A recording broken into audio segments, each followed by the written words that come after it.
പ്രിയപ്പെട്ട സുഹൃത്തുക്കളെ, SJS ക്ലാസ്സിൻ്റെ പാഠപുസ്തകങ്ങളിലൂടെ എന്ന കോഴ്സിലെ അടിസ്ഥാന ശാസ്ത്രത്തിൻ്റെ ആദ്യ ക്ലാസ്സാണ് ഇന്നത്തേത്.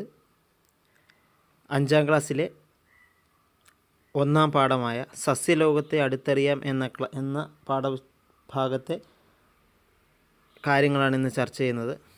നമുക്ക് ക്ലാസ്സിലേക്ക് കടക്കാം. നമുക്കെല്ലാവർക്കും അറിയാം, സസ്യങ്ങളിൽ ഇലകളിൽ വെച്ച് ആഹാരം പാകം ചെയ്യുന്ന പ്രക്രിയയാണ് ഫോട്ടോസിന്തസിസ് അഥവാ പ്രകാശ സംശ്ലേഷണം. അത് എങ്ങനെയാണ് നടക്കുന്നത് എന്ന് നമുക്ക് നോക്കാം. സസ്യങ്ങൾ വേരിലൂടെ വെള്ളം വലിച്ചെടുക്കുന്നു. അതിൻ്റെ പ്രവർത്തനങ്ങൾ ഇത്തരത്തിലാണ്, ഈ ക്രമത്തിലാണ് നടക്കുന്നത്. സസ്യങ്ങൾ വേരിലൂടെ വെള്ളം വലിച്ചെടുക്കുന്നു. ആ വെള്ളത്തിൽ പലതരം ലവണങ്ങൾ അടങ്ങിയിരിക്കുന്നു. ഇലകളിലെ ചെറിയ സുഷിരങ്ങളിലൂടെ അന്തരീക്ഷത്തിൽ നിന്നും കാർബൺ ഡൈ ഓക്സൈഡ് സസ്യങ്ങൾ വലിച്ചെടുക്കുന്നു. ഇവയെല്ലാം ഉൾക്കൊണ്ടാണ് അവർ ആഹാരം നിർമ്മിക്കുന്നത്. ഈ പ്രവർത്തനമാണ് പ്രകാശ സംശ്ലേഷണം. എന്നാൽ ഈ പ്രകാശ സംശ്ലേഷണം നടക്കണമെങ്കിൽ 2 കാര്യങ്ങൾ അവയെ നന്നായി സ്വാധീനിക്കുന്നുണ്ട്. അവയിലൊന്നാണ് സൂര്യപ്രകാശം. കൂടാതെ ഇലയിലെ ഹരിതകം എന്ന വർണ്ണവസ്തു അഥവാ ക്ലോറോഫിൽ എന്ന വർണ്ണവസ്തു, ഇത് രണ്ടും ഉണ്ടെങ്കിൽ മാത്രമേ, ഈ രണ്ടിൻ്റെ സാന്നിധ്യത്തിലാണ് പ്രകാശ സംശ്ലേഷണം നടക്കുന്നത്. അവയ്ക്കൊപ്പം പ്രകാശ സംശ്ലേഷണത്തിൻ്റെ ഭാഗമായിട്ട് ഗ്ലൂക്കോസ് എന്ന ഉൽപ്പന്നം ഉണ്ടാകുന്നു. ഇതോടൊപ്പം തന്നെ ഓക്സിജനും ഉണ്ടാകുന്നു. ഇങ്ങനെ ഉണ്ടാകുന്ന ഓക്സിജൻ സസ്യങ്ങൾ പകൽ സമയത്ത് പുറത്തുവിടുന്നു. ഈ പ്രകാശ സംശ്ലേഷണ സമയത്തുണ്ടായ ഗ്ലൂക്കോസ് പിന്നീട് അന്നജമാക്കി മാറ്റപ്പെടുന്നു. ഇത്തരത്തിൽ സ്വയം ആഹാരം നിർമ്മിക്കുന്നവയാണ് സസ്യങ്ങൾ. ഫോട്ടോസിന്തസിസ് എന്ന പ്രവർത്തനം ഏവർക്കും മനസ്സിലായെന്ന് കരുതുന്നു. അടുത്തതാണ് സ്റ്റൊമാറ്റ അഥവാ ആസ്യരന്ധ്രങ്ങൾ. അതായത് the plants absorb carbon dioxide and release oxygen during photosynthesis. This gaseous exchange takes place through small pores in the leaves. These pores are called stomata. അതായത് സസ്യങ്ങൾ ആഹാരം നിർമ്മിക്കുമ്പോൾ കാർബൺ ഡൈ ഓക്സൈഡ് സ്വീകരിക്കുന്നു, അതുപോലെ തന്നെ ഓക്സിജൻ പുറത്തുവിടുകയും ചെയ്യുന്നു. ഈ ഒരു വാതക വിനിമയം നടക്കുന്നത് ഇലകളിലുള്ള ചെറിയ സുഷിരങ്ങളിൽ ഉപയോഗപ്പെടുത്തിയാണ്. ഇത്തരത്തിലുള്ള സുഷിരങ്ങളെയാണ് നാം സ്റ്റൊമാറ്റ അഥവാ ആസ്യരന്ധ്രങ്ങൾ എന്ന് പറയുന്നത്. ഇത്തരം സുഷിരത്തിലൂടെയാണ് സസ്യത്തിൽ നിന്ന് ജലബാഷ്പങ്ങൾ അന്തരീക്ഷത്തിലേക്ക് പോകുന്നത്.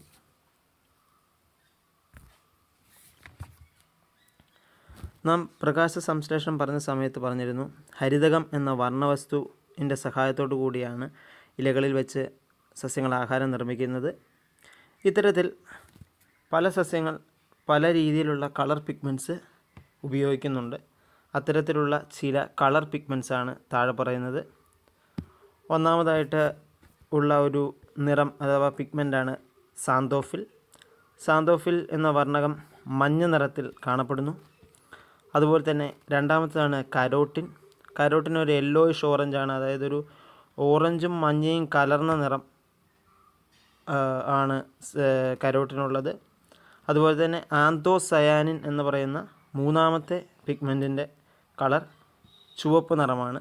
ഇത്തരത്തിൽ മൊത്തം 4 കളർ പിഗ്മെൻറ്റുകളാണ് നമ്മൾ പഠിക്കുന്നത്. ക്ലോറോഫിൽ ഹരിതകം പച്ച, xanthophyll yellow, carotene yellowish orange, anthocyanin red.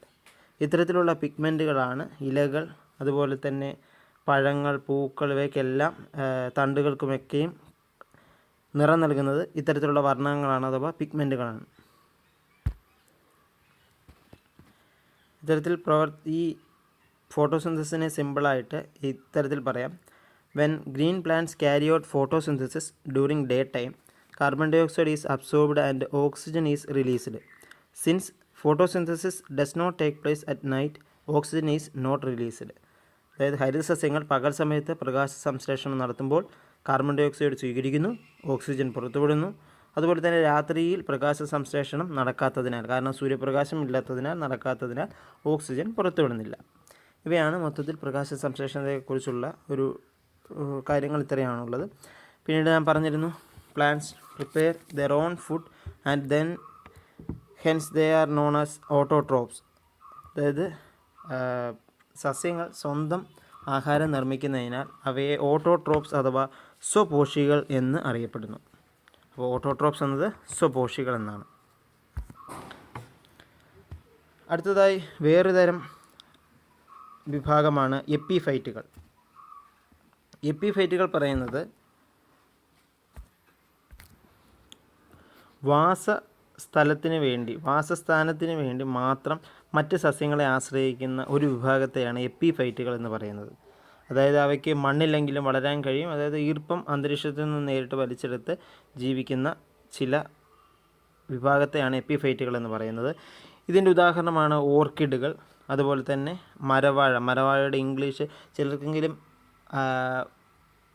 ഈ മലയാളം മീഡിയത്തിൽ പഠിച്ച ചിലർക്കെങ്കിലും ഇത്തരത്തിലുള്ള ചില വാക്കുകളുടെ ഇംഗ്ലീഷ് ചിലപ്പോൾ സുപരിചിതമാകുകയില്ല. അതുകൂടി ഉദ്ദേശിച്ചിട്ടാണ് ചില കാര്യങ്ങൾക്ക് മലയാളത്തിൽ അത് എന്താണെന്നും കൂടി ഇതിൽ ഉൾപ്പെടുത്തിയിട്ടുണ്ട്. അത്തരത്തിൽ മരവാഴയുടെ ഇംഗ്ലീഷാണ് വാൻഡ, VANDA എന്ന് പറയുന്നത് മരവാഴയാണ്.